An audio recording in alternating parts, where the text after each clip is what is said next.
really comes through reflecting and studying and so forth. And then, of course, as we see here, then as we develop in the practice, then we can extend the amount of time we meditate and meditate more during the day. So I think that that is an organic process. And I think that, you know, if we have time, and if we get up around stage 3 and 4, we'll probably be wanting to meditate a number of hours every day. But we have to get there in a good way. We can't just sit down and try and meditate 3 hours every day, because we're just going to give up now.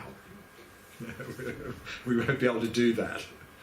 Is there a recommended order to the styles of meditation? Like in the morning, is it best to start with compassion and then move into Shamatha or something like that? Yeah, good question.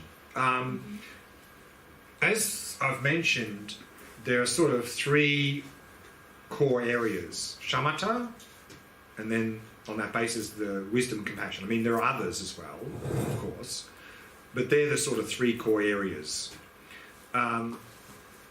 And if we can do more than one meditation session a day, maybe we can do some in the morning and some in the evening. Then the question is, well, what should I do in the morning, what should I do in the evening? Generally, most people are most focused in the morning.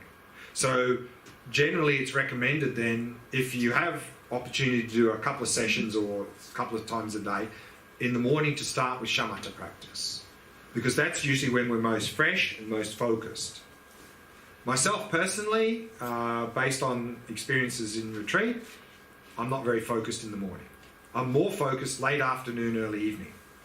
So if you're a sort of person who's more focused later in the day, and you can do meditation at that time, and you want to do, then maybe it's better to, and you're a bit sluggish in the morning, maybe better to do something a little bit more active, like a Glen or a Vipassana practice in the morning, and do your Shamatha in the evening.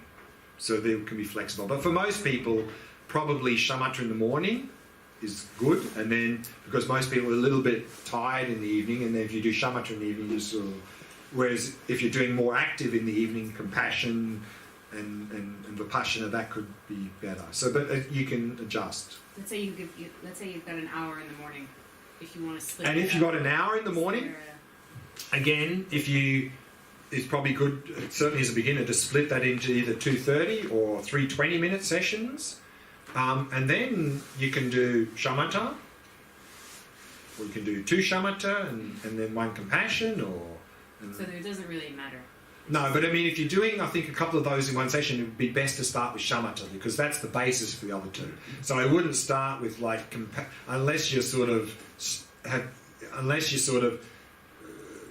not have a very positive state of mind, then you might start with compassion to get yourself in a very in a sort of positive state of mind. But barring that, probably best to start with Shamatha, and then to do either compassion or Vipassana following that. If we are talking about learning, we are in this 7 years group. Yeah. You are a guide us, and you have some other teacher, Mm-hmm. and you want to have a discussion group, Right. and you think that it's enough? Enough for during the year. During the year? Yes. I mean, I'm only here this once a year, so I'm not sure. But you know the program. Yeah, the program, but beyond the actual program, I don't know how much time the Sangha here come together and so forth. I'm not really so much aware about that. Okay. I know the other teachers and what they're doing and when they're coming, but that's all I sort of know. So, I mean, I think, and this is something I'm going to come up on the last morning, is Sangha is very, very important. I mean, I know from my own experience, talking to many people, I mean, you know, in the modern world we have this idea, I'm very independent, I can do it myself sort of attitude. But I think when it comes to spiritual practice, for most beginners, that's just not, it's difficult, if not impossible. Because we have very strong habits, and I know from personal experience that even though we want to meditate and change our life, we just get swept up in our old routines because we've got strong habits. So we need help. So we need sort of Sangha. I mean, Sangha is very, very important. So if you can meet together regularly, I mean, physically best, if you're physically remote, at least virtually in like a online forum through, there's many software you can use that. I mean, visual would be best online, but of course, physically to come together regularly, I mean, ideally at least once a week to maybe discuss some things, to meditate together and so forth. And then I think as well that as you're doing here with particularly something like this, at least once a year to do like a group retreat, a week or 10 days is very, very helpful because it really gives you a sort of a boost. Because often you sort of, yeah, and then you so you need that bit of a boost every so often. So if you can do that at least once a year or even more often is great. But the reality, most people are working, even doing it once a year is a little challenge. But I think, instead of like 2 weeks at the beach, you can spend 1 week at the beach and 1 week doing a retreat instead on your holidays. But I think this is something very important. In the Sangha, I think that it's important that someone will guide us.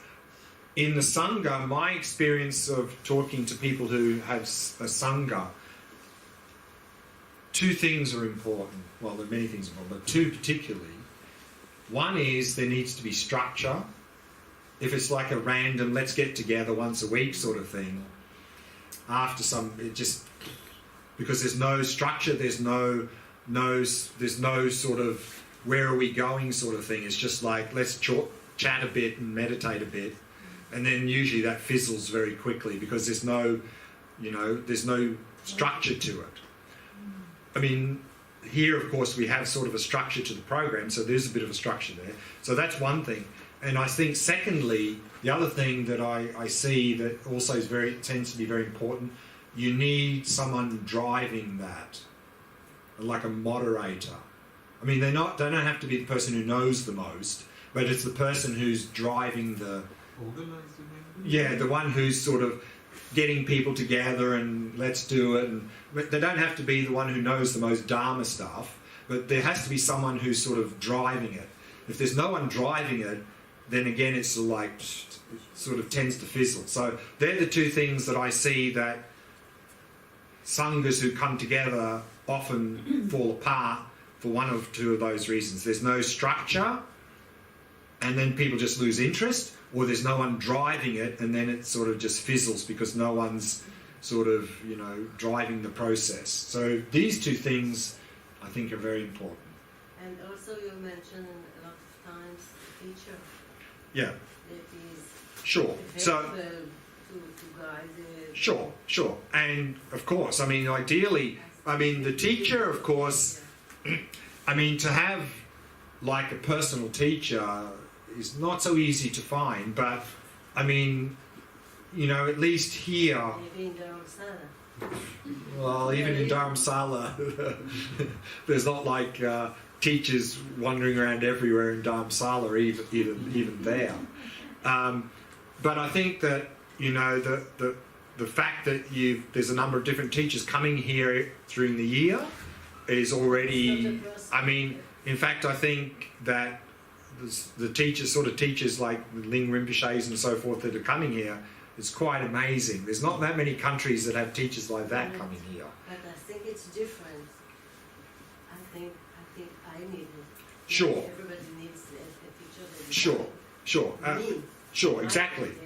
What happened, what level I am, what I Sure. need to do. That's true. That's very helpful. But the reality is to find such a person is not so easy. But just a couple of things on that. Sometimes we hear this expression in Buddhism that, when you're ready, the teacher will appear. And so then we have this idea, we'll be sitting at home on the couch, there'll be a knock on the door, we'll open it up, there'll be a person there with a halo around their head saying, I'm here to help you. I think that's not going to happen. if we want a teacher, we need to do, well, three things actually. One, we need to have a sincere aspiration to have a teacher. Two, we need to actively look for a teacher. And three, when we're looking, we need to be open-minded. Because often people have a very preconceived idea of what that teacher should look like. And then they're actually, a teacher walks past them, but they're not looking like they expect, and then they discount them. But I have an idea that maybe the practitioners from the Harmer friends, they have more experience. Exactly. Can help Yeah, so that was going to be my next point. guide That was my next point, is that everyone can be our teacher, and if we don't find this highly qualified teacher, that doesn't mean we're completely lost. Because in a Sangha, especially a well-established Sangha, there will be people who are more knowledge, more experienced than you. And then you can draw on their experience. I found someone. Exactly. So that's great. That's fantastic. You know, the teacher doesn't need to be up here. I mean, if it's up here, great. They just need to be one or two steps ahead of you. Then they can help you. So, therefore, within the Sangha here, I think there are a few people who are more experienced, and so you can draw on their knowledge and experience. Do you have any recommendations of teachers aside from yourself that do retreats like this that you would recommend? To find retreats is not easy. Myself, I'm always looking for places to do retreats, and everywhere in the world. I mean, to find a good retreat place is very difficult. I mean, at the moment, I'm supposed to run a retreat in sort of Australia, Southeast Asia region. I haven't found a place. I mean, maybe it exists, and I've got a number of people looking, but so far I haven't found anything. So finding a good place is difficult. But also, the thing is, also then to run a retreat in a lot of places is in a retreat centre. If it's a good retreat centre in many countries, it's very expensive. Like if in Europe and US and Australia, if you do like a 10-day residential retreat in a good place, it's going to cost a lot of money, which means it cuts out a lot of people from being able to do that. That's why I'm very happy to do things in India, because it's very cheap. And also I've got one place in Estonia, in Europe, in Estonia that I've been going to for the last 7 years, very cheap. It's one of the best places I've ever been, so I keep going there. What's it called? It's not a retreat centre, it's a holiday place. But we take the whole place, and it's one of the best places I've ever been. And it's very cheap for Europe. And very quiet. The noisiest thing there are the birds. What is it known for? Well, it's a holiday place, so we just booked the whole place. But so to find these retreats is it's not easy. It's not easy. I mean, of course, and that's why, you know, people ask, and I often end up pointing them towards a Goenka retreat, because they're available in so many different countries and they're by donation. So but they're not for everyone. I mean, they're hardcore retreats, those ones. You know, you're doing 10 hours of sitting every day. So it's not for everyone. But, I mean, the reality is to find group retreats and particularly in the Tibetan tradition, there's not really a tradition of this sort of thing. It's generally, in some of the Tibetan traditions, they have a tradition of doing like a 3-year group retreat in some of the Tibetan traditions. But then retreat is something solitary. So off you go and find a little cabin somewhere and do your retreat. So there's sort of like 10-day group retreats. Tibetan teachers, you're very rare to find that. I mean, they'll give a teaching course or something, but a meditation retreat guided by Tibetan teachers is a short one, very, very uncommon, very uncommon. Because, you know, you do your teaching and then off you go and meditate somewhere. So, yeah, I mean, the bottom line is they're very, very hard to find. There's supposed to be a second step to Introduction to Buddhism in Tushita. I think a course that is specifically about emptiness, isn't it? At Tushita, they sort of run what's introduction course is a standard course. It's a 10-day course. And it's... Which is not suitable for the people that sit in this room. Sorry? I think the Introduction to Buddhism course, I don't think that it fits to the people that sit in this room. I think that the people here specifically would probably need something. Oh, I don't know. I mean, certainly the way I run it, I think most people in this room would get some benefit out of it. I think some other teachers maybe sort of keep it very, very basic, but I don't keep it basic. I throw it out there. I throw it out there. I know, but yeah. So the other thing that there's a couple of things they do there. One is they do what's called intermediate courses, which is something that's sort of the next step. But that can there's not really a structure there. There's just whatever the teacher wants to present. So some teachers do a thing on emptiness, another one do on mind training, another one on healing disturbing emotions and death and dying, and they're just sort of random. There's not really... So Tushita is not like a place for a structured program. the only course that you lead in Tushita is Introduction to Buddhism? No. So what other courses do you... What I've been leading there is Mahamudra course. Guluk Mahamudra is my favourite. 7-point mind training, Heart Sutra. They're the sort of the three that I lead most in that sort of level. The Heart Sutra, the 7-point mind training, and the Guluk Mahamudra. I mean, I've done a few other things, and I've led like Shamatha retreats there, but Tushita now is the environment is getting pretty noisy, and so it's hard to do, particularly Shamatha retreat there. So I have done a few of them in the past, 9 days and so forth. And what is the plan for us? Are we getting to Mahamudra? We're moving to Mahamudra. Yeah. So my plan for next year, year 4, is more Vipassana. Maybe 3 or 4 days, and then that's year 4, year 5, year 6. I mean, towards the end there, it'll be very much Mahamudra retreat. Nature of mind. So we're moving there. We're moving in that direction, step by step.